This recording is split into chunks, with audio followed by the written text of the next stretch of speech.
देख रहे हैं वक्त से बोल और मैं हूं आपकी होस्ट और मोमिन शहबाज। नजर डालते हैं आज की अहम तरीन खबरों पर। हाजीपुरा पुलिस की मनशियात फरोशों के खिलाफ एक बड़ी कार्रवाई, 200 बोतल विलायती शराब बरामद, 2 मुलजमान गिरफ्तार।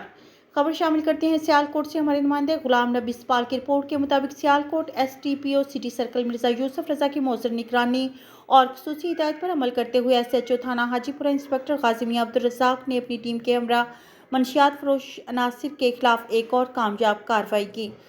200 बोतल विलायती शराब बरामद कर ली। पुलिस ने फतेहगढ़ की कब्रिस्तान के करीब खुफिया इत्तला पर बरवक्त छापा मारा, जहां 2 मुबैना शराब फरोश जुहेब और शहरियार विलायती शराब की खेप फरोख्त करके गाड़ी के इंतजार में मौजूद थे। पुलिस टीम ने फौरी कार्रवाई करते हुए दोनों मुलजमान को घेरे में लेकर गिरफ्तार कर लिया और इनके कब्जा से 200 बोतल विलायती शराब बरामद करके मुकदमा दर्ज कर लिया। अब तक के लिए इतना ही। मजीद खबरों और अपडेट्स के लिए देखते रहें वक्त से बोल।